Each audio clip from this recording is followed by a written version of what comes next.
오늘은 한국교회가 순교자 기념주일로 지키게 되는데, 특히 6.25 동란 중에 많은 기독교인들이 교회를 지키기 위해서 또 신앙의 이유로 순교하시게 되었는데, 그것을 기념하고 그분들의 신앙의 얼을 우리가 되새기면서 또 본받고자 하는 의미가 있는 겁니다. 감리교회적으로는 당시 철원에 있는 장흥교회를 담임하셨던 서기훈 목사님이라는 분을 생각하게 되는데, 6.25가 발발한 그 이듬해 정월 초하루에 공산당원들에 의해서 순교당하시게 되었음을 보게 되는 겁니다. 목사님께서는 해방 이후에 철원에 있는 장흥교회로 부임하시게 되는데, 당시 그 지역은 383선 이북에 있었기 때문에 기피 지역이었어요. 목사님들이 가고 싶어 하지 않는 그러한 곳이었고, 그래서 부득이 교단에서 70이 가까우신 목사님을 파송하게 되었는데, 그분이 아니시면 갈 수 없는, 또 그분이셨기 때문에 가시게 되는 그런 임재가 되었음을 보게 되는 겁니다. 그러나 부임하신 후 3년이 지나지 않아 드디어 한국전쟁이 일어나게 되는 거죠. 그 와중에 특히 철원 지역은 밀고 밀리는 그 와중 속에서 동족 상잔의 비극을 고스란히 겪게 되는데, 서로가 죽고 죽이는 참상을 겪게 되었기 때문입니다. 그러던 중에 중국군의 개입으로 다시 철원 지역이 공산당 수중에 들어가게 되는데, 그때 목사님께서는 성도들과 함께 피난을 하시게 됩니다. 북쪽에 계셨던 많은 기독교인들이 그때 대부분 남쪽으로 내려오시게 되는데, 목사님 역시 안전한 곳으로 피난하시게 되었다 하는 얘기인 겁니다. 그러나 다음날 아침에 목사님께서는 가족들과 함께 다시 교회로 돌아가시게 되었는데, 왜냐하면 아직 피난하지 못한 10가정이 여전히 남아있는 것을 아셨기 때문입니다. 그들만 홀로 남겨둘 수 없다라고 하는 그런 마음에 다시 교회로 돌아와서 새벽마다 교회의 종을 치시며 아궁이에 또는 돌각더미에 숨어 두려움에 떨고 있는 성도들의 곁을 지키시게 되었는데, 그러시다가 결국은 이듬해 정월 초하루에 순교하시게 되었음을 보게 되는 겁니다. 2장의 사진을 보여드리겠습니다. 첫 번째 사진은 그분이 마지막까지 섬기셨던 교회 마당에 세워져 있는 고 서기훈 목사님 순교 기념비입니다. 또 하나의 사진입니다. 경기도 용인 양지라고 하는 곳에 순교자 기념관이 있는데, 그 뜰하게 세워져 있는 서기훈 목사 순교 기념비인데, 그 전면에 그분이 남기신 마지막 말씀이 새겨져 있는 겁니다. 12월 13일에 권호창 장로께서 은밀하게 목사님을 찾아뵙게 되었는데, 그때 적어주신 유언과 같은 말씀입니다. 한자로 되어 있는데, 사어 당사 비당사 생이구사 불시생, 이런 말이에요. 그 뜻을 풀어보면 죽을 때를 당해서 죽는 것은 참 죽음이 아니요, 살면서 생을 구하는 것은 참 생이 아니다 하는 뜻인데, 이미 순교를 각오하고 계셨던 목사님의 심정을 그대로 드러내 보이는 말씀이 아닌가 하는 얘기인 겁니다.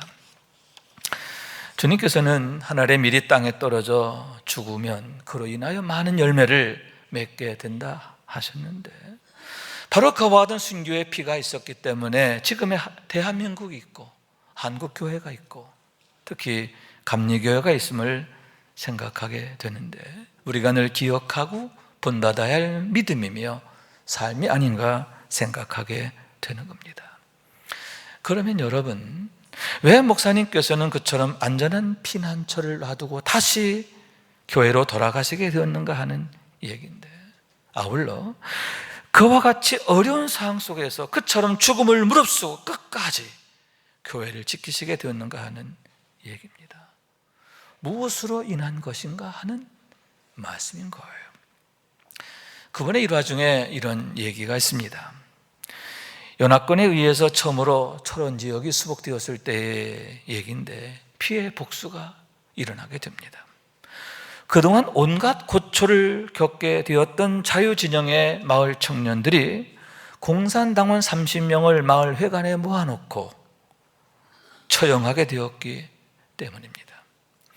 마침 목사님께서는 외출 중이셨는데 그 소식을 듣고 허겁지겁 돌아오시게 됩니다. 이미 공산당원 2명이 처형된 상황이었습니다.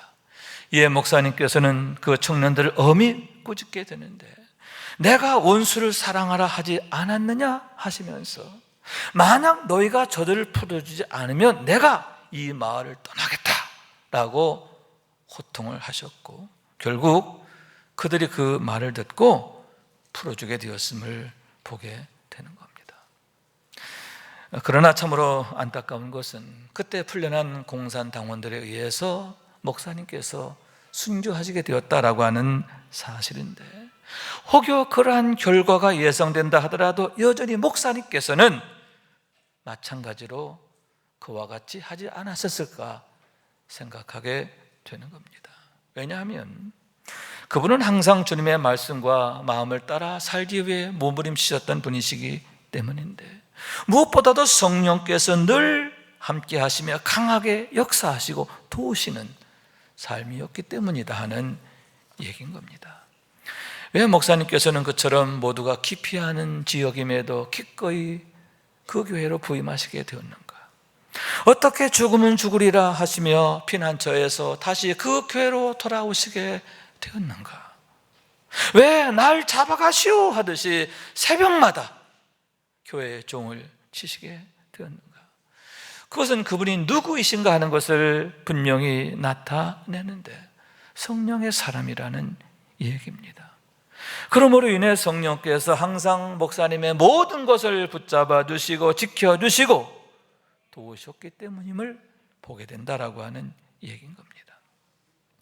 오늘 우리가 함께 상고하고자 하는 말씀은 첫 번째 순교자가 되신 전도자 스데반의 마지막 모습에 대한 얘기인데, 마찬가지인 줄로 믿습니다. 그분의 마지막 모습은 그분이 과연 누구이신가 하는 것을 나타내는 증표가 되는데, 한마디로 말해서 성령의 사람이다, 성령의 충만한 분이었음을 보여주는 것이다 하는 얘기입니다. 본래 그분은 예루살렘 교회가 사도들의 일을 돕기 위해 세운 7명의 지도자 중에 한 명인데, 헬라파 유대인들의 리더였음을 보게 됩니다. 왜냐하면 교회 안에 있는 헬라파 중에서 성령과 지혜가 충만하고 칭찬 듣는 사람 7을 세우게 되었는데, 그 중에 첫 번째가 되었기 때문인데, 그분이 중심이 되어서 사도들의 일을 잘 돕게 되었고, 그로 인하여 교회가 든든히 서게 되었음을 보게 되는 겁니다. 사도들이 기도하고 말씀 전하는 일에 전무하게 된 줄로 믿습니다. 교회의 은혜가 넘치게 되었고 구원받는 사람들이 날마다 더하게 된 줄로 믿습니다. 이에 스데반께서는 교회 안에 머물러 있지 않고 사도들과 함께 사람들에게로 나아가 담대히 복음을 전하게 되는데, 이렇게 말씀하고 있는 거예요. 스데반이 은혜와 권능이 충만하여 큰 기사와 표적을 민간에 행하니. 아멘.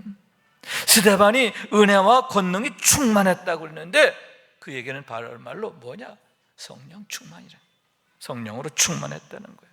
그러므로 그에게서 권세와 능력이 나타나게 되었는데, 여러분, 말씀의 권세인 줄로 믿습니다. 말씀의 능력인 줄로 믿습니다. 아울러 능력 행함의 능력인 거예요. 마귀를 이기고 세상을 이기는 권세와 능력인 줄로 믿습니다. 그로 인해서 사도들과 더불어 교회 부흥의 견인차 역할을 하게 되었다 하는 얘기인 겁니다.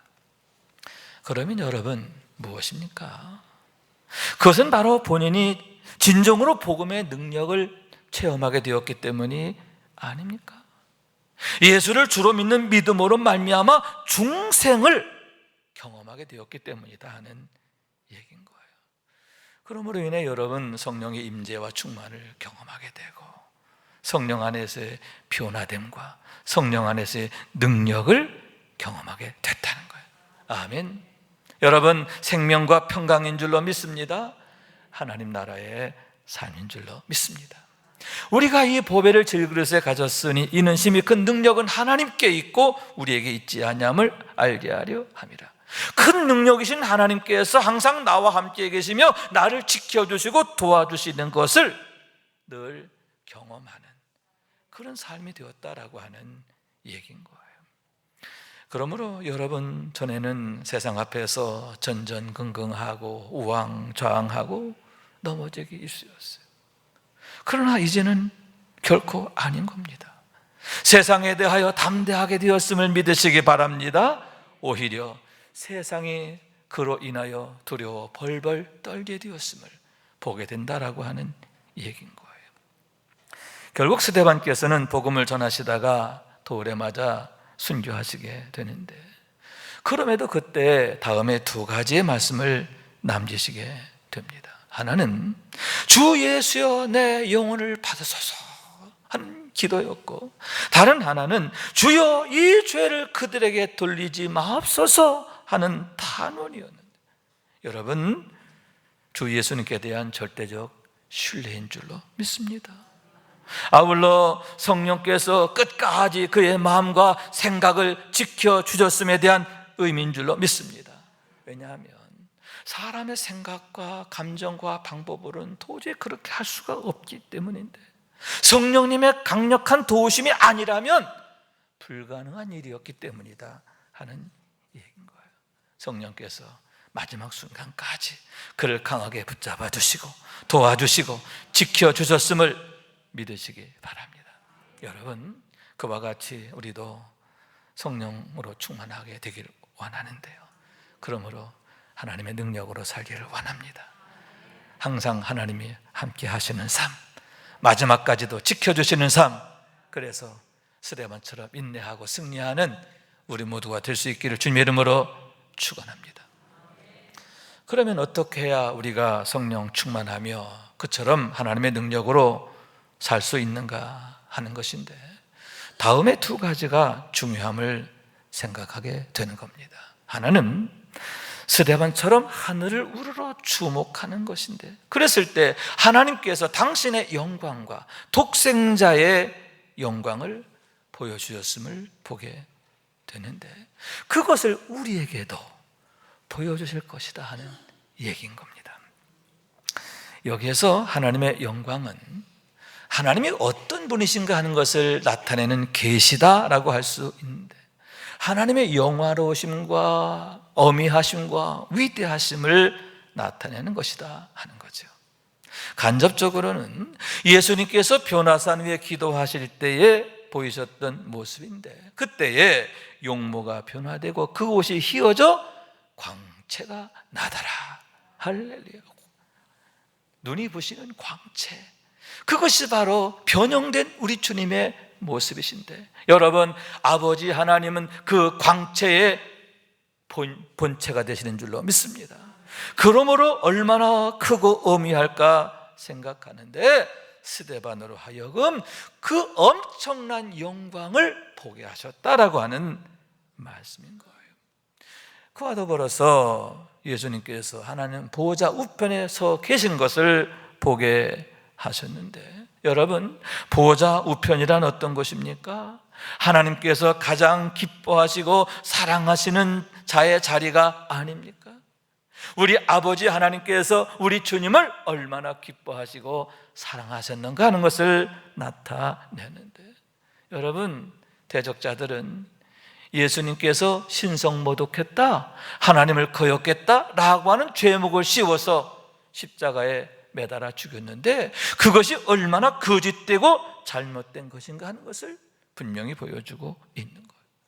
오히려 오직 우리 주님께서 하나님의 영광을 가장 온전히 드러내셨음을 밝혀주는 것이다라고 하는 그러한 말씀인 거예요. 그래서 하나님께서는 보좌 우편에 앉게 하시고 당신의 모든 권세와 능력을 우리 주님께 주셨는데 주님의 손에 하늘과 땅의 모든 권세가 주어지시게 되었다라고 하는 말씀인 거예요. 그런데 오늘의 말씀에서 참으로 의미심장한 것 중에 하나는 그때에 주님께서 서 계셨다라고 하는 사실인 거예요. 늘 그 보좌 우편에 앉아 계신 주님이에요.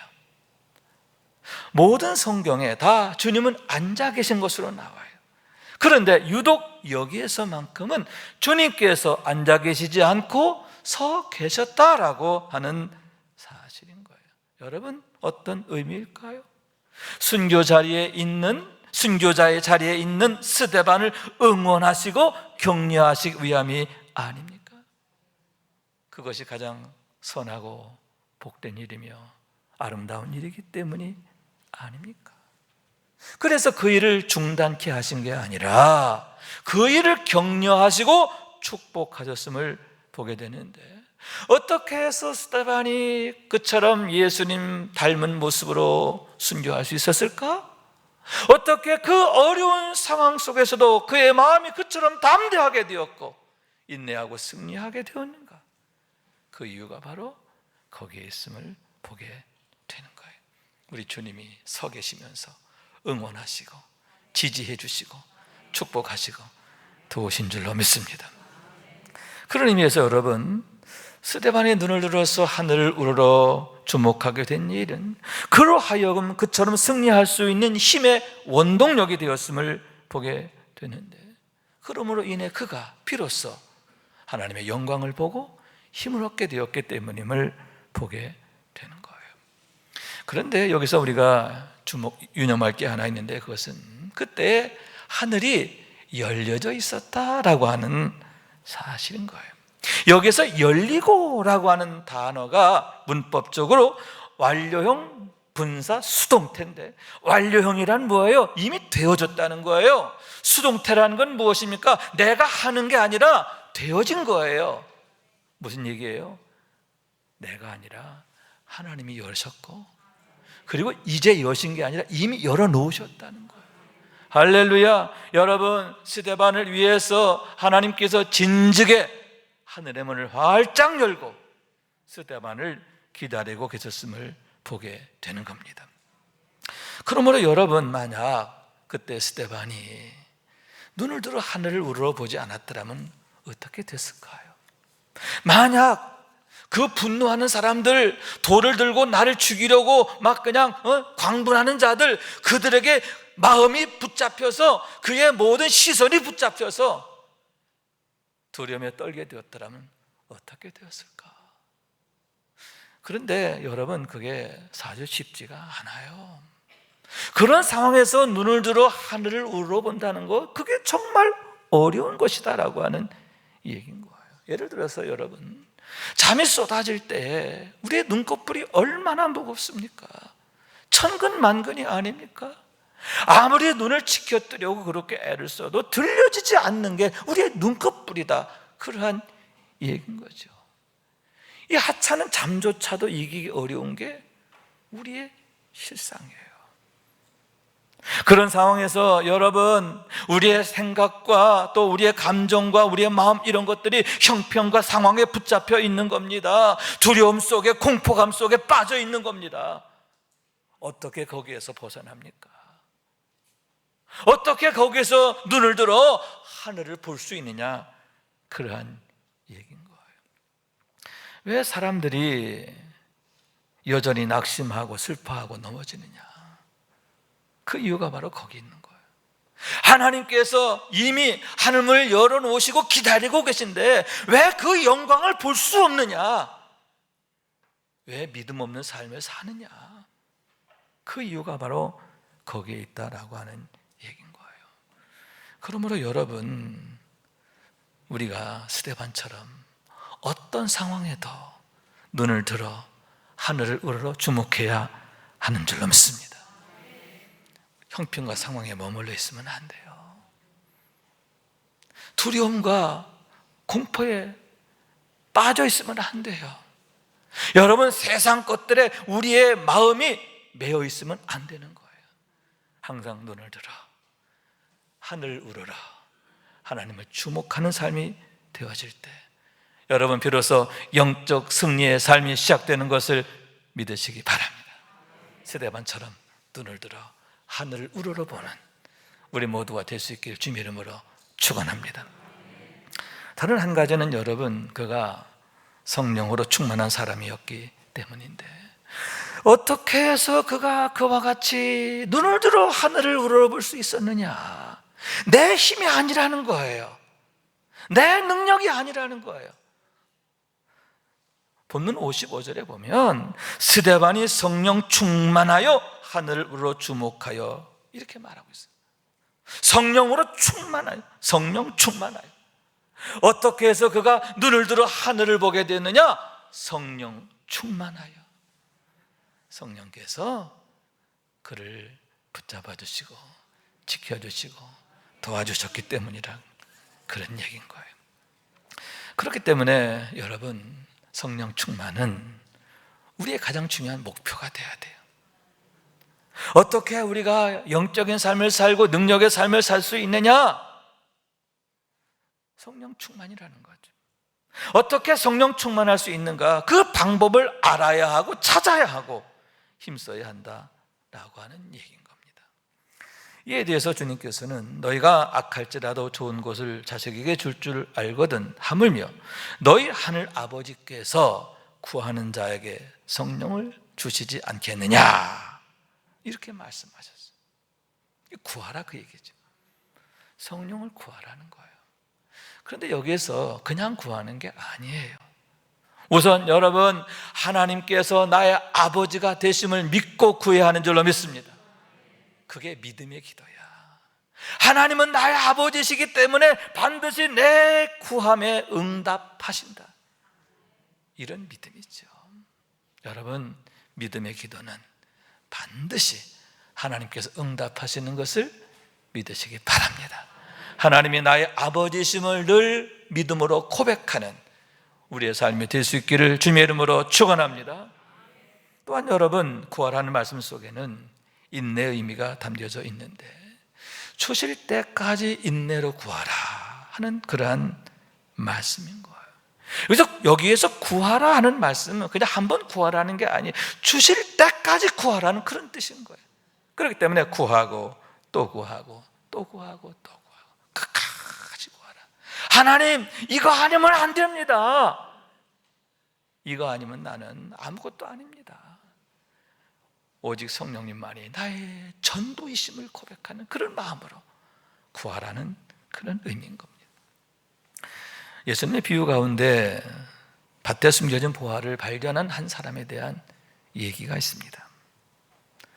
그는 집에 돌아와서 자기 모든 소유를 다 팔아서 그 밭을 사고 기뻐하게 되는데, 왜냐?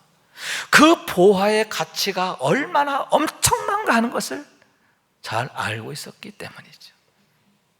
그 밭에 감추어진 보화가 얼마나 중요하고 얼마나 대단하고 얼마나 큰 가치인가, 그것을 알았기 때문에 기꺼이 자기의 모든 소유를 다 팔아서 그 밭을 사고 어떻게 기뻐하였다, 그러한 말씀인 거예요. 그러면 여기에서 그 밭은 무엇인가? 여러분, 예배가 아닙니까? 우리가 주일마다 드리는 예배, 그리고 매일매일 드리는 정시 예배, 특별히 지난 주간, 근본 주간 특세가 있죠. 특별 새벽 예배, 하나님께 드리는 예배가 바로 보화가 숨겨져 있는 밭이라는 거예요. 왜냐하면 여러분, 예배를 통해서 우리는 참 보화가 되시는 하나님을 만나게 되는 줄로 믿습니다. 참 보화가 되시는 예수님을 가까이 만나고 예수님을 알게 됩니다. 성령 받게 되는 줄로 믿습니다. 그렇기 때문에 여러분, 우리가 보화를 얻기 위해 밭을 사는 것처럼 좋은 예배자가 되기 위해서, 은혜로운 예배를 위해서, 온전한 예배를 위해서 힘써야 한다라고 하는 얘기인 거예요. 그러나 여러분, 그처럼 구하지 않는 것은 어떤 이유일까요? 그것은 내 안에 믿음이 없거나 또 성령님이 계시지 않음으로 말미암아 그 보화의 가치를 알지 못하기 때문이 아닌가 하는 그런 얘기인 거예요. 만약 내 안에 믿음이 있다면, 성령님이 계시다면,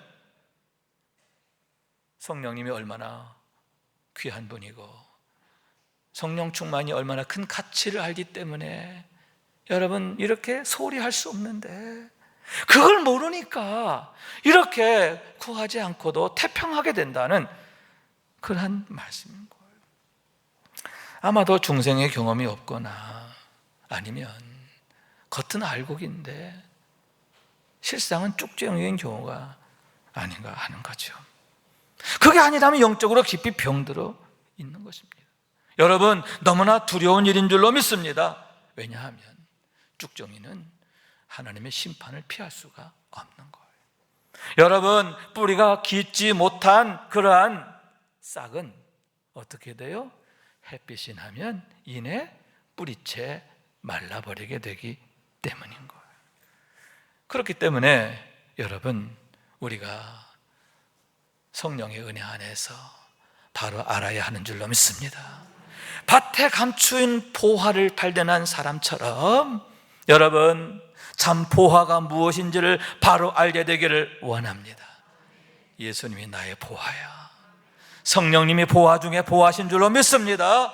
그러므로 성령님을 찾고 구하는 그런 삶이 되어야 한다, 그런 얘기인 거죠. 그런 의미에서 지금 우리가 겪고 있는 코로나19 상황은 우리들에 대한 하나님의 시험이 아닐까 하는데, 우리가 과연 누구인가 하는 것에 대한 질문이다, 물으심이다 라고 하는 얘기인 거죠. 아담아, 내가 어디 있느냐?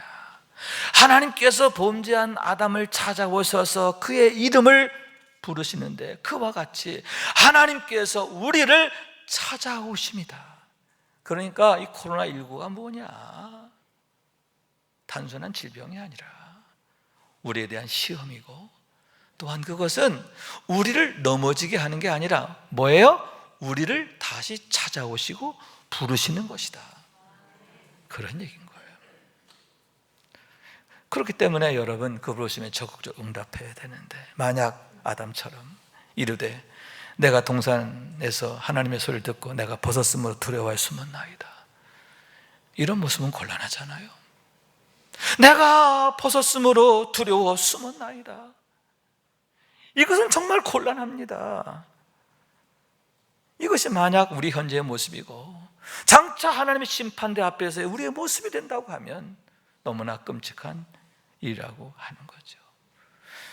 그러므로 여러분, 우리가 알곡의 믿음이 되어서 성령 충만한 성도가 되어서 여러분, 주님이 찾아오실 때 기쁨으로 달려가게 되기를 원하는데, 주님, 제가 여기 있습니다, 할렐루야, 달려가게 되기를 원하는 겁니다. 여러분, 마치 기름을 준비하고 신랑을 기다리는 5 처녀와 같은 모습인 줄로 믿습니다. 신랑이 오셨을 때 기쁨으로 혼인잔치에 들어가게 되잖아요. 그 잔치의 주인공이 되는 겁니다. 또한 여러분, 5달란트, 2달란트 받았던 종과 같은 모습인데, 착하고 충성된 종들, 주인이 오셨을 때 그들은 칭찬을 받고 주인의 식탁의 주인공으로 참여하게 됨을 보게 되는 겁니다. 사도 요한이 이렇게 고백합니다. 이것들을 증언하신 이가 이르시되 내가 진실로 속히 오리라 하시거늘 아멘. 주 예수여 오시옵소서. 할렐루야. 아멘. 주 예수여 오시옵소서. 여러분, 이게 사도 요한의 마지막 기도, 마지막 외침, 마지막 찬미가 되었음을 보게 되는 거죠. 여러분, 스데반이 하늘을 우러러 주목했다 했습니다. 그런데 우리가 우러르는 것은 많이 하는데 주목하는 데까지 가는 경우가 흔치 않아요. 우러르는데 그치지 않고 주목하는 단계까지 나아가야 되겠다 하는 겁니다. 그러면 여기서 주목한다는 건 과연 뭘까? 치열한 열심이 아닐까요? 하늘을 우러러 보고 또 보고 또 보고, 더 깊이 보고 더 자세히 보고 더 열심을 다해 보고. 할렐루야. 그렇습니다. 하나님을 찾고 구하는 그 치열한 열심, 그것이 스데반의 위대한 점이었음을 보게 되는 겁니다. 여러분, 그런 주목함이 우리에게도 있어야 할 줄로 믿습니다. 여러분, 우리의 예배 자리가 그런 주목하는 예배가 돼야 돼. 할렐루야. 우리의 기도의 자리가 주목하는 자리가 돼. 우리의 교회 생활, 신앙 생활이 그렇게 주목하는 자리가 되어야 할 줄로 믿습니다. 여러분, 주목하여 보게 되었을 때 더 제대로 보게 되고 온전히 보게 되고 깊이 보게 된 줄로 믿습니다. 여러분, 보는 것에 그치지 않고 하나님의 능력을 힘입게 된 줄로 믿습니다.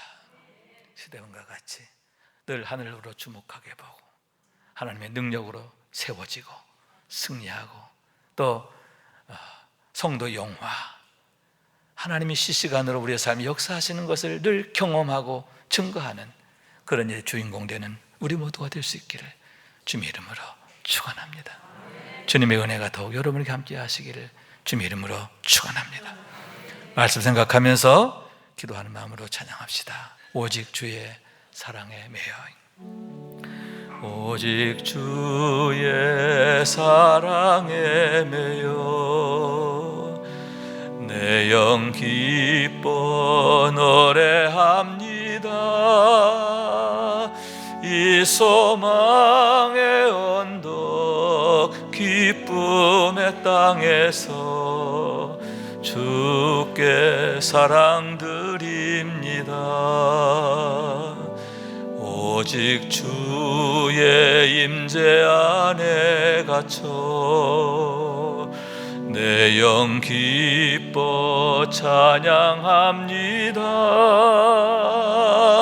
이 소명의 언덕 거룩한 땅에서 주께 경배드립니다. 주께서 주신 모든 은혜 나는 말할 수 없네. 내 영혼 즐거이 주 따르렵니다. 주께 내 삶 드립니다. 다시 한번 찬양합니다. 오직 주의 사랑에 매여 내 영 기뻐 노래합니다. 이 소망의 언덕 기쁨의 땅에서 주께 사랑 드립니다. 오직 주의 임재 안에 갇혀 내 영 기뻐 찬양합니다. 이 소명의 언덕 거룩한 땅에서 주께 경배드립니다. 주께서 주신 모든 은혜 나는 말할 수 없네. 내 영혼 즐거이 주 따르렵니다. 주께 내 삶 드립니다.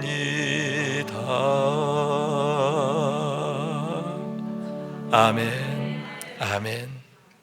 우리의 삶이 세상 정욕에 들여지게 되면 참 불쌍하게 되는 거예요. 반면에 선하신 하나님, 인자하신 하나님, 능하신 하나님, 영원하신 하나님, 그 하나님의 손에 붙잡힐 때 보시기에 저 같더라 복이 되리라. 할렐루야. 가장 위대하게 되는 줄로 믿습니다. 늘 하나님의 손에 드려지는, 하나님의 손에 붙잡힌 바 되어지는 우리의 삶이 될 수 있기를, 우리 가정 될 수 있기를, 우리 자녀들 될 수 있기를 주님 이름으로 축원합니다.